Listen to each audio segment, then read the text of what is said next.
जय मसीह की, praise the Lord and सलाम।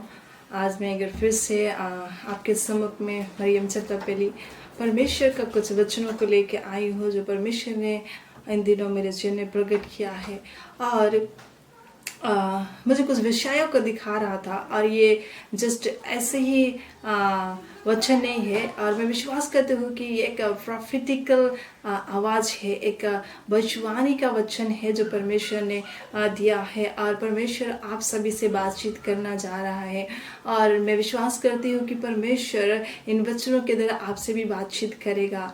और इन दिनों जब मैं देख रही थी कि बहुत सारे लोग आज ऐसे हैं जो अपने जीवन में निराश हो चुके हैं, जो सोच रहे हैं कि अब मेरा जीवन घट गया है, अब मेरा जीवन खत्म हो गया है, अब मेरे जीवन में कुछ भी आशा नहीं है। लेकिन आज मैं कुछ वचनों को आपके सम्मुख लेके आई हूँ और मैं विश्वास करती हूँ परमेश्वर का आत्मा आपका जीवन को छूने जा रहा है।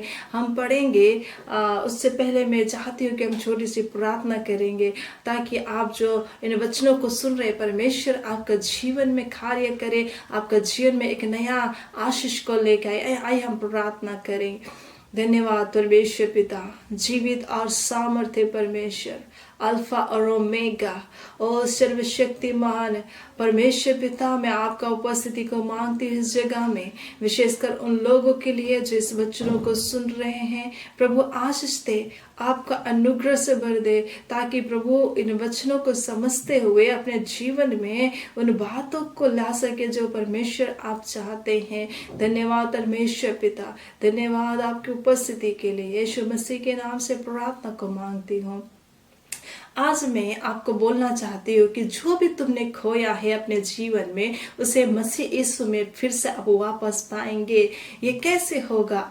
हम जब वचनों में देखते हैं कि वचन सत्य है, वचन खोए हुए को ढूंढने के लिए आया, वचन आपको जीवन देने के लिए आया। आज परमेश्वर का वचन लोगों को, मनुष्य का जीवन में क्यों आवश्यकता है, क्यों लोगों को परमेश्वर वचन जरूरत है, आज हम देखेंगे। कि सबसे पहले एक भविष्यवाणी का वचन को मैं पढ़ना चाहती हूँ। यहेजकेल का पुस्तक, यदि आपके पास बाइबल है आप देख सकते हैं। यहेजकेल का पुस्तक 37 अध्याय को मैं पढ़ने जा रही हूँ। यहाँ पर एक बहुत ही बड़ा घटना को हम देख रहे हैं कि यहेजकेल एक दर्शन को देख रहा है। मैं आपके लिए कुछ लाइन को पढ़ना चाहती ताकि आपको समझ में आए। यहोवा की शक्ति मुझ पर हुई और वह मुझ में अपना आत्मा समूह कर बाहर ले गया और मुझे तराई के बीच खड़ा कर दिया। वह तराई हड्डियों से भरी हुई थी। तब उसने मुझे उनके चारों ओर घुमाया और तराई की ताह पर बहुत सी हड्डियां थी और वे बहुत सूखी थी। तब उसने मुझसे पूछा, हे मनुष्य के संतान, क्या यह हड्डियां जी सकती है? मैंने कहा, हे परमेश्वर यहोवा, तू ही जानता है। तब उसने मुझसे कहा, इन हड्डियों से भविष्यवाणी करके कहा, हे सूखी हड्डियां, यहोवा का वचन सुनो। परमेश्वर यहोवा तुम हड्डियों से यो कहता है, देखो मैं आप तुम में सांस समाऊंगा और तुम जियोगी। मैं तुम्हारी नसें उपजा कर मांस चढ़ाऊंगा और तुमको चमड़े से ढांपूंगा और तुम में सांस समाऊंगा और तुम जियोगी और तुम जान लोगी कि मैं यहोवा हूँ। यहाँ पर हम देख रहे हैं कि यहेजकेल एक दर्शन को देखता है। परमेश्वर का आत्मा उसे एक सूखी हुई एक तराई में लेके जाता है, एक सूखा मैदान में लेके जाता है और उस मैदान में चारों ओर घुमा के उसे दिखाता है। और उस समय वो क्या देखता है कि उस मैदान में सूखी हुई हड्डियां भरी हुई है और वहां पर परमेश्वर यहेजकेल से बातचीत कर रहा है, बोल रहा है कि क्या ये हड्डियां जी सकती है, क्या ये हड्डियां फिर से जीवित हो सकती है। और यहेजकेल उसको कह रहा है, परमेश्वर को उत्तर दे रहा है, हे परमेश्वर तू जानता है, क्योंकि परमेश्वर को मालूम है। और आगे हम पढ़ने से ऐसा हम देखते हैं कि परमेश्वर कहता है कि परमेश्वर कहता है कि यह परमेश्वर उसने कहा, इन हड्डियों से भविष्यवाणी करके कहो। क्या कहो? यहाँ पर लिखा है 5 में, परमेश्वर यहोवा तुम हड्डियों से यो कहता है, देखो मैं आप तुम में सांस समाऊंगा और तुम जियोगी। यहाँ पर एक आशाहीन का जीवन के बारे हम देखते हैं, एक ऐसा मरुभूमि का जीवन के बारे देखते हैं, एक सूखी हुई हड्डियों के बारे हम देखते हैं, जो अपने जीवन में खट चुका है, जो अपने जीवन में निराश हो चुका है, जो अपने जीवन में संपूर्ण रीति से मिट गया है, जिसमें कुछ भी आशा नहीं है। और हम यहाँ पर देख रहे हैं कि यहेजकेल को परमेश्वर कहता है कि क्या ये हड्डियां जी सकती है, और उसने भविष्यवाणी का वचन को बोलने के लिए, उसने प्रोक्लेम करने के लिए कहा। और इस समय यहेजकेल कहने लगा कि परमेश्वर यहोवा तुम हड्डियों से यह कहता है देखो मैं आप तुम में सांस समाऊंगा और तुम जियोगी, और मैं तुम्हें नसें उपजाकर मांस चढ़ाऊंगा और तुम को चमड़े से ढापूंगा और तुम में सांस समाऊंगा और तुम जियोगी और तुम जान लोगी कि मैं यहोवा हूँ। आज इस वचन को आपके सम्मुख रखना चाहती हूँ कि आज आपका जीवन के चारों ओर की परिस्थिति क्या है। आप हो सकते हैं इस समय में आप सोच रहे हैं अब मेरा जीवन नाश हो चुका है, मेरा जीवन खत्म हो चुका है, अब मेरे जीवन में कुछ भी आशा नहीं है। लेकिन परमेश्वर का सामर्थ्य वचन आज आपके सम्मुख आया है। वो यह कहता है कि मैं तुम्हें अपना सांस दूंगा, उसके बाद में जो सूखी हड्डी का जीवन है, जो सूखी मरुभूमि के जैसा है, उन हड्डियों में फिर से नसें उपजाऊंगा, उसमें चमड़ी फिर से मैं उपजाऊंगा और वो एक बहुत बड़ी क्या बन जाएगी, जियोगी। और यहाँ पर बोलता है कि परमेश्वर तुम जान जाओगे कि ये परमेश्वर यहोवा का काम है। और इस तरह से जब हम देखते हैं इस आज्ञा के अनुसार जब यहेजकेल भविष्यवाणी करने लगा, हम 7 से नीचे हम पढ़ते रहते हैं तो यहाँ पर देखते हैं कि इस आज्ञा के अनुसार मैं भविष्यवाणी करने लगा और मैं भविष्यवाणी कर ही रहा था कि एक आहट आई और भूचाल हुआ और वे हड्डियां इकट्ठी होकर हड्डी से हड्डी जुड़ गई। जब वो भविष्यवाणी कर रहा था कि इन सूखी हड्डियां को फिर से जुड़ जाओ, तो बहुत बड़ा भूकंप आया और उस तराई में जितने सूखी हड्डियां थी, हो सकता है किसी का हाथ इधर फेंका हो, किसी का सर, तो इस तरह से वो लोग बिखरा हुआ था और एक बहुत बड़ा भूकंप आया। उस जगह का जो जमीन था वो हिलने लगा। उसके बाद में हम देखते हैं कि एक से एक हड्डी एक दूसरे से जुड़ने लगी। उसके बाद में हम देखते हैं कि क्या हुआ, मैं देखता ही रहा कि उसमें नसें उत्पन्न हुई और मांस चढ़ा और वे ऊपर चमड़े से ढाप गई, परंतु उनमें सांस ना थी। हम देख रहे हैं यहाँ पर कि वो हड्डी से हड्डी जुड़ गई, नसें भी आ गई, चमड़ी भी आई, लेकिन उसमें सांस नहीं था। अभी भी वो जीवित नहीं हुआ था, वो खड़ा तो हो गया था, एक मनुष्य के रूप में तो आ गया था, लेकिन उसके अंदर अभी भी प्राण बाकी था।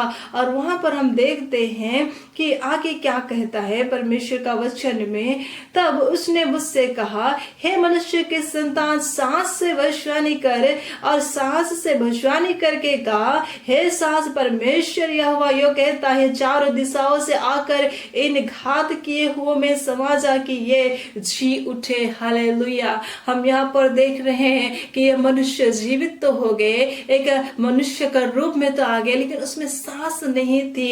और जब उसने फिर से कहा कि सांस से भविष्यवाणी कर कि सांस चारों दिशाओं से आकर उनमें समा जाए, और जब यहेजकेल ने फिर से भविष्यवाणी करने लगा तो सांस आई और उनमें समा गया और लोग जीवित प्राणी बन गए। हालेलुया। हम यहाँ पर देखते हैं कि इस आज्ञा के अनुसार हम देखते हैं उस 10 में हम फिर पढ़ेंगे तो यहाँ पर लिखा हुआ है, इस आज्ञा के अनुसार मैंने भविष्यवाणी की, तब सांस उनमें आ गई और वे जी कर अपने अपने पांव के बल खड़े हो गए और एक बहुत बड़ी सेना हो गई। हालेलुया। हम यहाँ पर देख रहे हैं कि एक ऐसी जाति, एक ऐसा जीवन, एक ऐसा निराश, आशाहीन, चोट से भरा हुआ जीवन, जो तकलीफों से भरा हुआ जीवन, निराशा भरा जीवन, आशाहीन जीवन, जिनको कोई पूछने वाला नहीं है, जिनको कोई छूने वाला नहीं है, एक ऐसा जीवन को हम यहेजकेल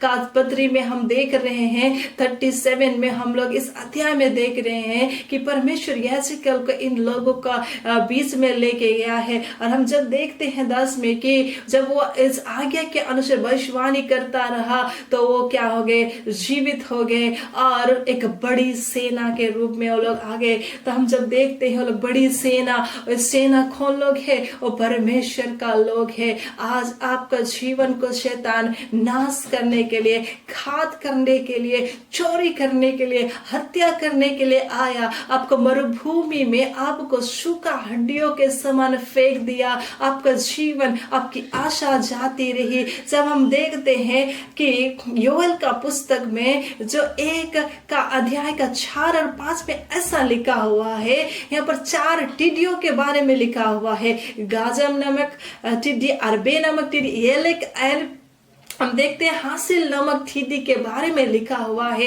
इन 4 टिड्डियों के बारे जब हम देखते हैं तो हम यहाँ पर देखते हैं कि गाजम नामक जो डालियों का जो सबसे सुंदर कोमल पत्ता को खा लेता है। और उसके बाद देखते हैं अरबे जो जितना भी डाली का जितना हरियाली चीजों को खा लेता है। यह लोग क्या करता है कि पेड़ में जो चमड़ी जो स्किन रहता है, पेड़ का छिलका को भी खा लेता है। और हासिल तो पूरे पेड़ को ही खत्म कर देता है।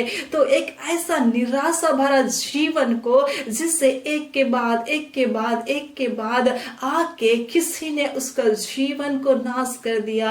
आप सोचा कोई बात नहीं, मेरे जीवन मैंने एक खो दिया लेकिन मेरे पास कुछ तो है। आपने सोचा शायद मैंने धन खो दिया, कोई बात नहीं, लेकिन मेरे पास मेरा परिवार है। लेकिन कुछ दिन के बाद आपका परिवार चला गया। आप सोचा होगा कि मेरा परिवार तो मेरे पास है, मेरे बच्चे मेरे पास है, लेकिन कुछ दिन के बाद आपके बच्चे भी नाश हो गए। हो सकते हैं कि एक आपने सोचा कि जो मेरे पास है उस पे मैं आनंद रहूंगा, मेरे घर से, मेरे पैसों से, मेरे बच्चों से, मेरे दोस्तों से, मेरे लोगों से। एक के बाद आपका जीवन में नाश आता रहा और आपका जीवन इन 4 टिड्डियों के समान जो योएल का पुस्तक में लिखा है, इस 4 टिड्डी जो एक के बाद एक फसल को खा लेता है, ऐसे ही आपका जीवन को नाश करके चला गया। लेकिन मैं परमेश्वर का वादा को मैं फिर से आपको याद दिलाना चाहती हूँ कि आज आप किस भी परिस्थिति में क्यों ना हो, अगर शैतान ने आपको, जिस एक गन्ना होता है, हम मार्केट में देखते हैं ना, गन्ना का रस निकाला जाता है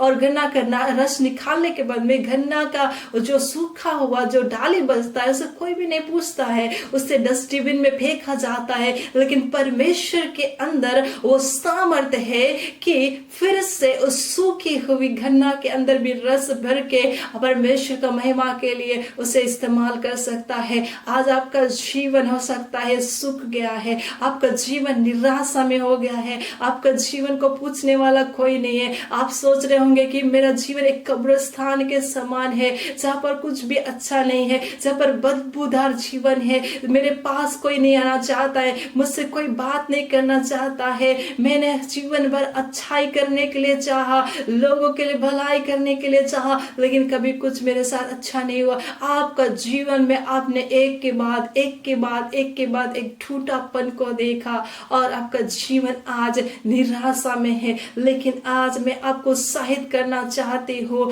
कि इस हम देखते हैं जिस तरह से ये हड्डियां जो बिल्कुल सूखी हुई थी, ये हड्डियां जो बिल्कुल नाश हो चुकी थी, लेकिन हम देखते हैं परमेश्वर किस तरह से एक के बाद एक इस हड्डियों को जोड़ते हुए, नसों को सृष्टि करते हुए, चमड़ी को बैठाते हुए फिर से उसमें हम देखते हैं कि उसमें सांस को समाता है, फिर वो जीवित हो जाता है। मैं आपको कहना चाहती हूँ कि ये सांस पवित्र आत्मा को दिखाता है।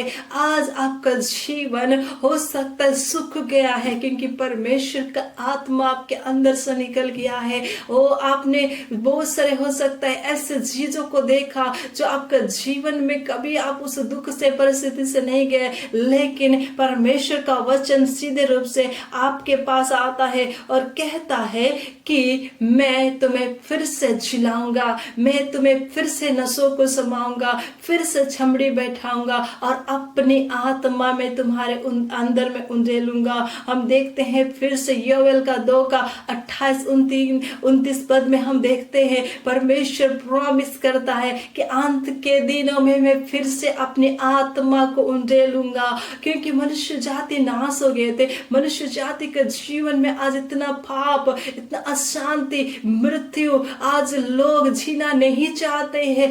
ऐसा परिस्थिति में आ गया क्योंकि उनके पास यीशु मसीह नहीं है। आज उसे फिर से परमेश्वर बनाने के लिए कहता है कि मैं उसके अंदर नसें उपजा के, उसे फिर से चमड़ी बैठा के, उसे फिर से मैं जीवित प्राणी बनाऊंगा और वो जिएगी, क्योंकि मैं अपनी सांस, अपनी आत्मा को उंडेलूंगा। योवेल का पुस्तक में कहता है कि मैं अपनी आत्मा को उंडेलूंगा।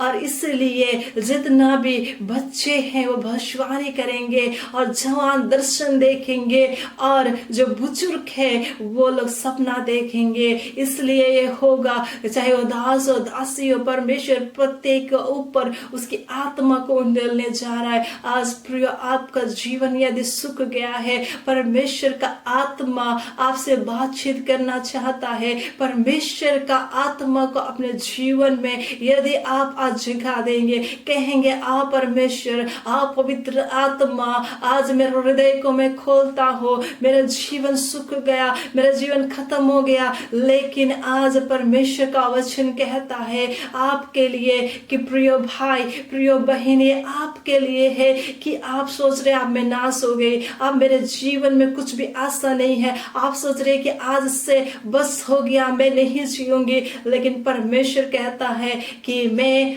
आपको फिर से जिलाऊंगा, फिर से नई नसें, नई चमड़ी, नया आत्मा से मैं आपका अभिषेक करूंगा बोल के कहता है। हम देखते हैं कि परमेश्वर क्या चाहता है हमारे जीवन में। हम फिर से देखते हैं तो यहाँ पर हम जब देखते हैं परमेश्वर का प्रोमिसेस को, याजकल का 36 का 25 में जब देखते हैं, सब बोलता है कि मैं तुम पर शुद्ध जल छिड़कूंगा और तुम शुद्ध हो जाओगे, और मैं तुमको तुम्हारी सारी अशुद्धता और मूर्तों से शुद्ध करूंगा।